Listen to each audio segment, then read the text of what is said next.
Welcome to the Deep Dive, the show where we take complex information, stack up our sources, and pull out the most important, surprising insights, just for you. Today, we're diving into something truly remarkable. It kind of challenges a fundamental assumption many of us hold about our own bodies. Hmm.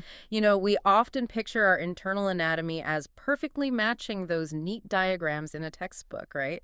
Standard issue. Right, the idealized version. But what if that's not always the case, especially when something as absolutely critical as a liver transplant is needed? That's absolutely right.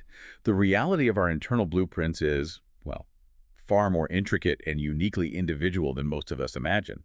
We're stepping into the vital world of hepatic artery variants. These are basically variations in the main blood supply to the liver and exploring their profound impact on liver transplantation. Hepatic artery variants. Okay. And what's truly surprising here, as you hinted, is that the classic textbook anatomy for the hepatic artery, the one you'd see in those perfect diagrams, it's actually only found in about 50 to 60% of people. Wait, only 50 to 60%? Yeah. It means variations are, ironically, quite common. Almost half the population has something different. That's astonishing. So for nearly half of us, our internal plumbing is a bit of an improvisation, anatomically speaking. You could put it that way, yeah. And this isn't just a quirky fact. It obviously has huge implications for life-saving surgery. Absolutely critical implications. So our mission today is to understand why these variations are so important, how surgeons identify and expertly navigate them, the really ingenious techniques they employ to literally create new lifelines, and what it all means for patient outcomes. It's really a journey into surgical precision and, well, anatomical adaptability. Precisely. And our insights today are drawn from a pretty comprehensive range of sources, classic anatomical reviews, cutting-edge modern transplant studies, and clinical series from some of the highest volume transplant centers in the world. Excellent. All right, let's start by really unpacking this surprising reality. If only about half to 60% of individuals have normal hepatic artery anatomy, what exactly are these common variations we're talking about? Okay, so the most frequently encountered variations include what's called a replaced right hepatic artery, or RHA. RHA. Okay. So instead of coming directly from the main liver artery, this one often arises from the superior mesenteric artery, the SMA. Which normally goes where? That typically supplies the intestines. Ah. And then there's the replaced left hepatic artery, or LHA. This commonly branches off the left gastric artery, the LGA. Gastric, so stomach. Usually destined for the stomach, exactly. And we also frequently see what are called accessory arteries. Accessory, so extra. Exactly. These are extra arteries that appear in addition to an already existing normal supply. So you've got the standard one plus another one. Okay, so if I'm getting this right, it's a really crucial distinction. Replaced means that variant artery is the only supplied to a specific part of the liver. There's no normal one present for that section. Yeah. But accessory means it's just an extra, an add-on to an existing normal artery. Is that how surgeons think about it? That's precisely the key difference. Imagine a lobe of the liver. If its main blood supply comes from, let's say, the left gastric artery, and there's no other significant artery supplying it from the usual spot, that's a replaced artery. It's taken over the job entirely for that lobe. Got it. But if there's a normal main artery plus an additional, maybe smaller artery coming from the left gastric, that second one is accessory. It's supplemental. Okay. And this distinction is absolutely critical for surgeons when they're planning a transplant. You have to know if you're dealing with the sole supply or just an extra bit. Right. And these variants, whether they're replaced or accessory, they show up in roughly 40 to 50% of donor organs. 40 to 50%, so almost half the time. Yeah, making them a common challenge, not a rarity. For instance, a replaced RHA occurs in about 10 to 15% of cases, and a replaced LHA in about 7 to 13%. They are far from rare anomalies. Wow. That really puts into perspective just how common this variability is for transplant teams. It sounds like surgeons can't just, wing it. They must have a structured way to categorize and understand these variations. Oh, definitely not winging it. They do, and it's fascinating. The classic Michels classification from way back in 1966 is sort of a foundational roadmap. Wave-cools? Okay. It categorized around 10 types of these variations, giving surgeons a systematic way to identify what they're dealing with. Type I is normal anatomy. That's your 55, 60%. Right. Then you have specific types for the replaced right or left hepatic arteries, others for accessory vessels, and so on. Do surgeons need to memorize all 10? Well, you don't need to memorize all 10 types, but the key takeaway is that surgeons don't go in blind. They have these structured systems, like Michels, that have been refined over decades. It provides a precise roadmap for handling this complexity. Later schemes, like Hiatt's in 1994, even simplified things a bit. Okay, so they have these detailed maps of what they might encounter, a sort of anatomical playbook. That leads us right into the crucial step of preparing for this. Because I imagine foreknowledge is truly power here. It absolutely is. Hmm. Knowing the exact arterial anatomy beforehand is paramount. It allows surgeons to anticipate and meticulously plan their approach. How do they find out? This is where preoperative vascular imaging comes in. They use technologies like CT or MR angiography. These are specialized scans that basically map out the blood vessels in high detail. Like a GPS for the arteries. Exactly. They use these on both the donor organ before it's removed or on the back table and on the recipient to create a precise arterial blueprint. So once they have this incredibly detailed map, how does that translate into an actual surgical strategy? What's the plan for each, unique anatomical situation? So surgeons develop a systematic plan for each variant they identify. They decide which arteries absolutely need to be reconstructed, how they're going to connect them maybe separately, maybe joining them together first, and which recipient vessel is the best target for the new liver's blood inflow. Makes sense. But what's interesting is that even with all this advanced imaging, sometimes intraoperatively, during the surgery itself, it's not always possible to definitively distinguish an accessory vessel from one that might actually be replaced without meticulously tracing all its tiny branches inside the liver. Ah, so there can still be surprises. There can. So many centers choose to reconstruct all visible arteries of a certain size, essentially erring on the side of extreme caution. Better safe than sorry, to ensure optimal blood flow to the entire graft. And are there special considerations when dealing with the smallest patients? Children? I can only imagine the precision needed for those tiny vessels. You're exactly right.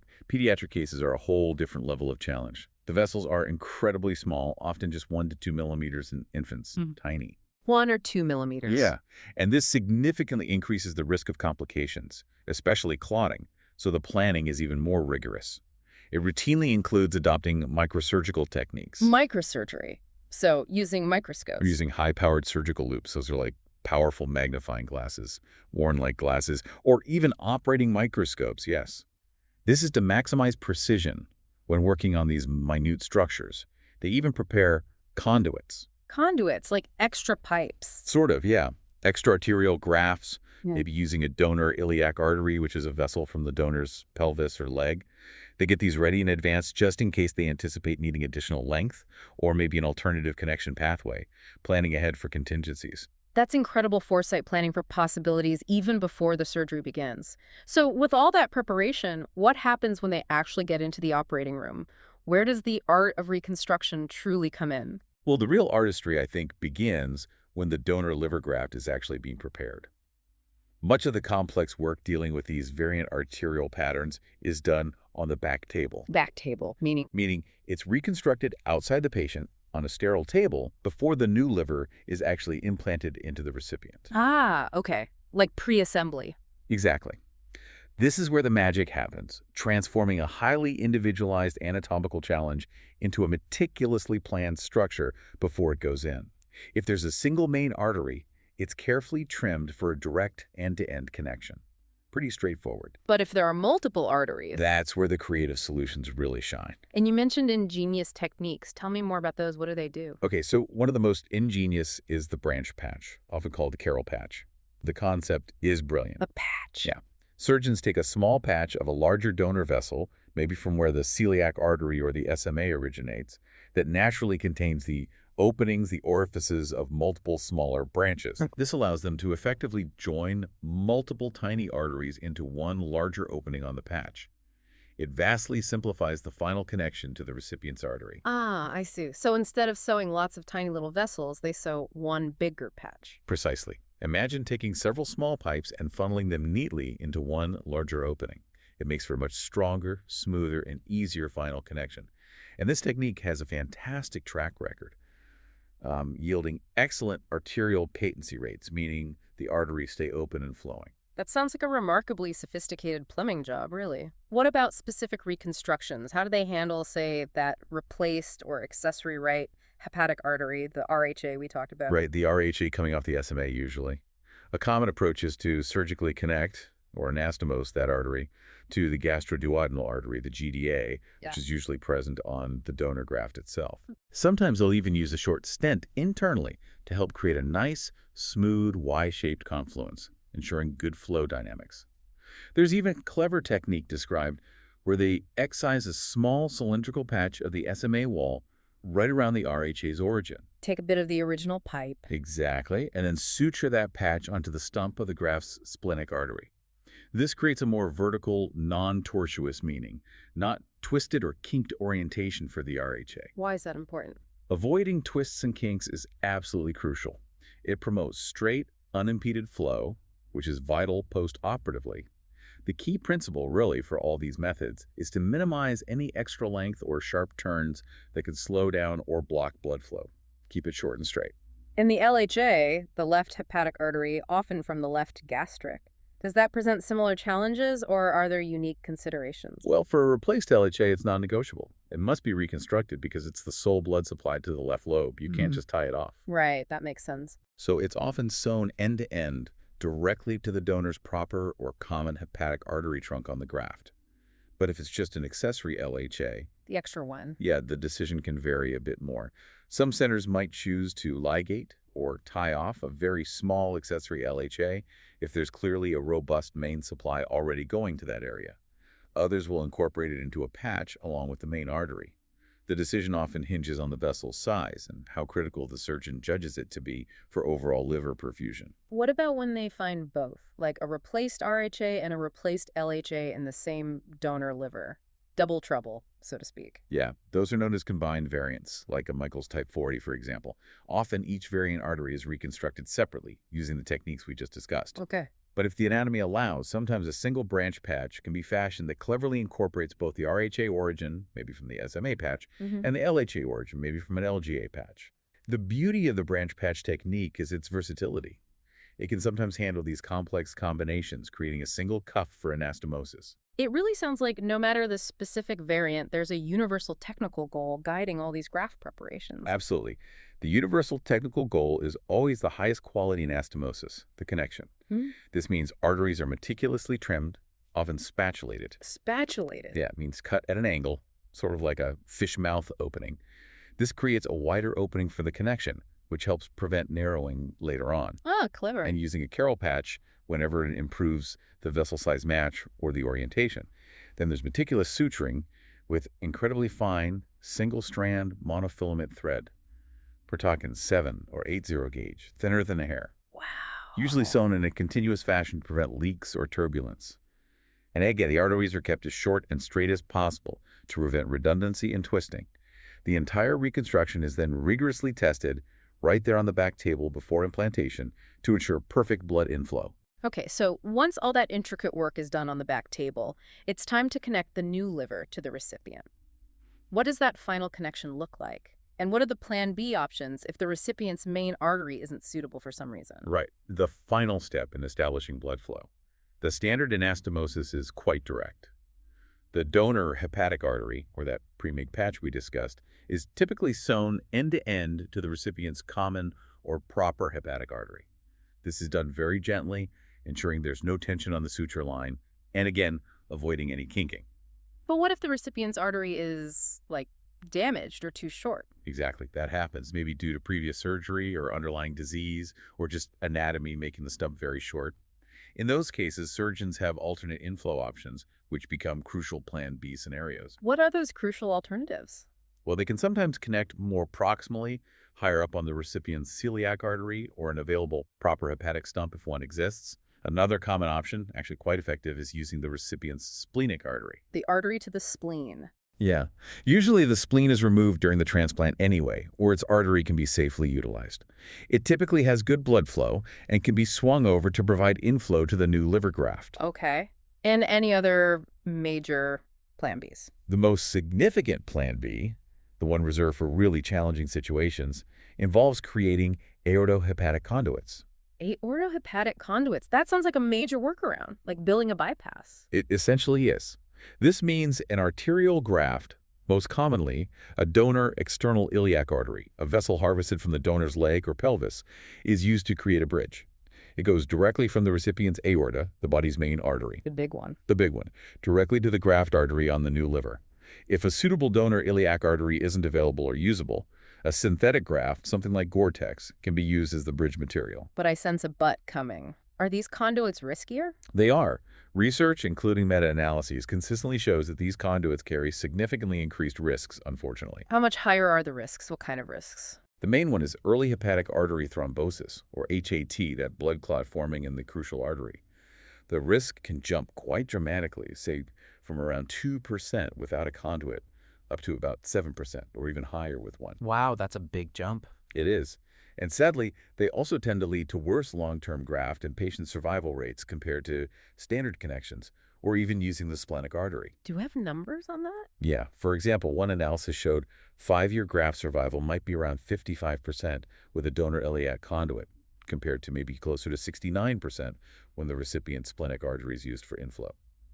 And synthetic grafts, the Gore-Tex ones, they generally have even lower success rates, sometimes with 5-year patient survival below 50%.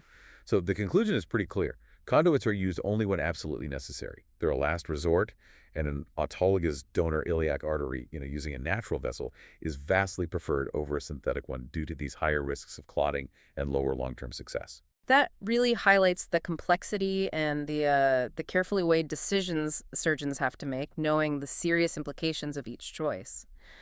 And after the anastomosis, whatever method they use, how do they ensure everything is working correctly right away?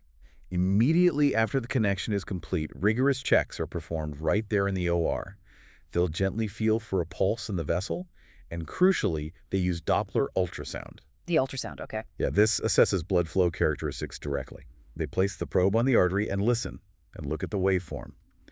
They're looking for a specific, healthy pattern in the blood flow, often described as triphasic flow, or a low-resistance waveform, which tells them the connection is smooth, wide open, and the liver is getting good perfusion. And if they don't see that? Any signs of trouble, like weak or absent arterial flow on the Doppler, prompt immediate re-exploration.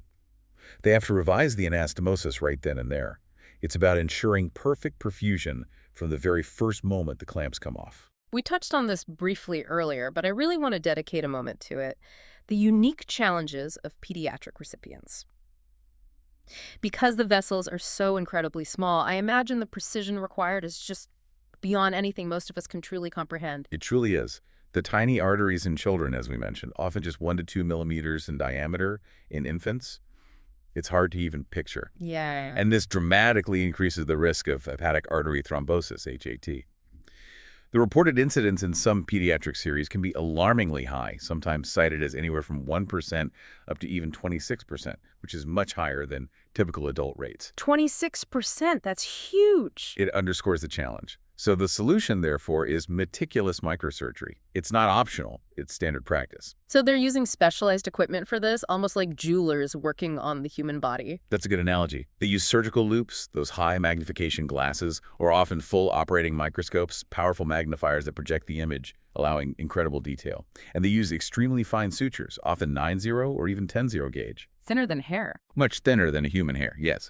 All to maximize precision and minimize trauma to these delicate vessels.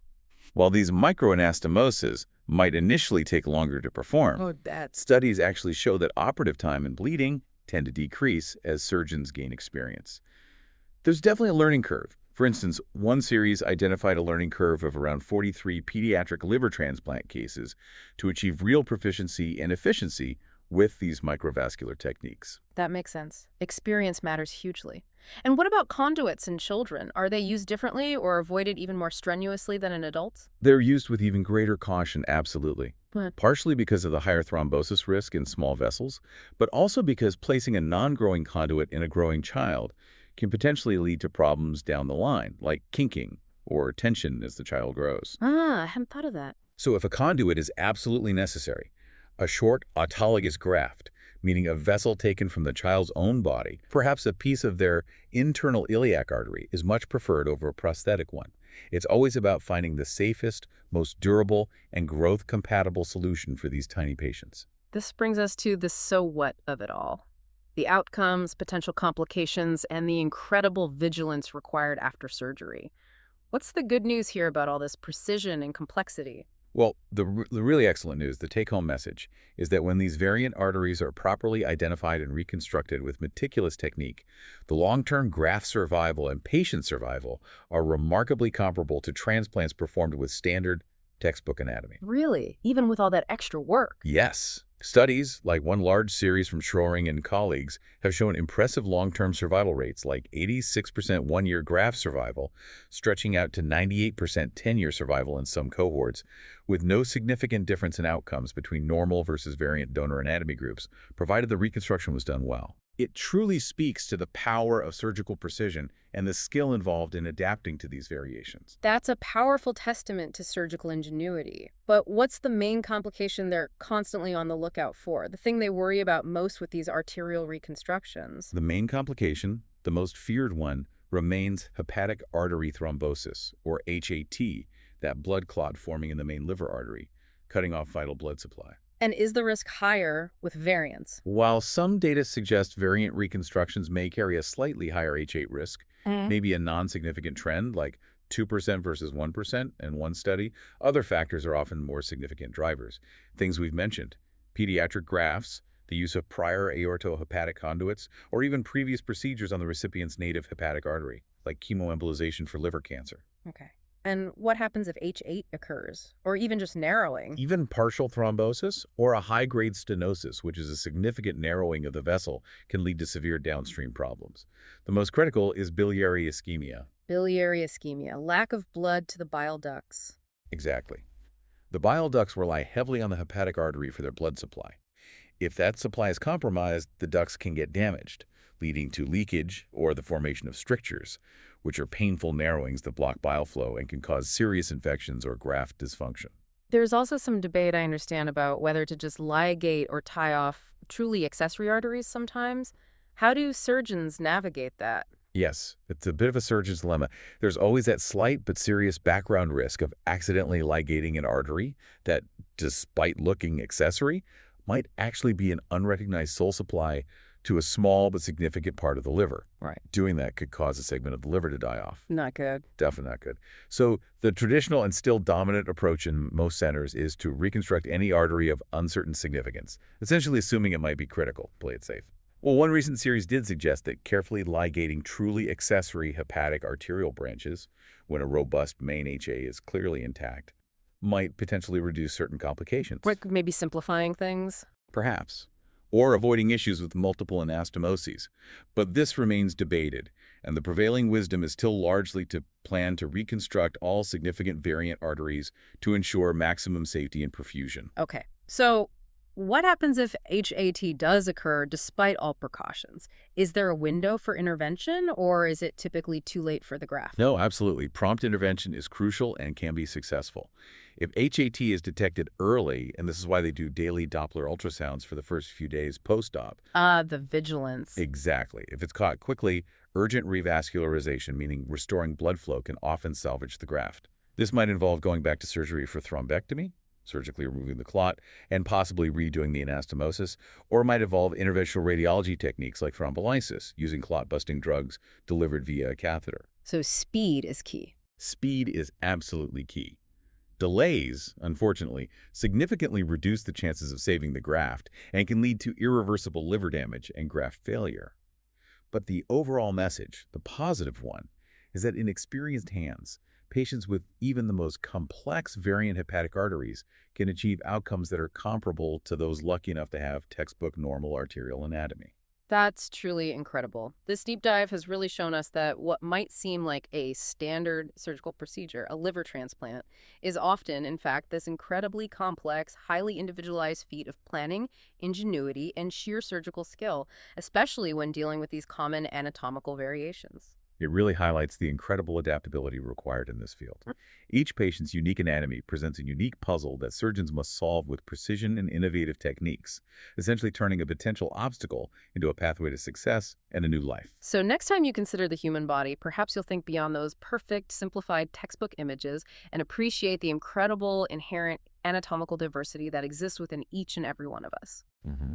And for the surgeons facing these variances day in and day out, maybe take a moment to consider the blend of deep scientific knowledge, advanced technological tools, and sheer human ingenuity that allows them to adapt, to literally replumb and create new lifelines. It's what ultimately leads to successful outcomes for patients facing some of the most critical health challenges imaginable. It makes you wonder what other normal assumptions about our bodies, or maybe even about complex procedures, might be worth a deeper look.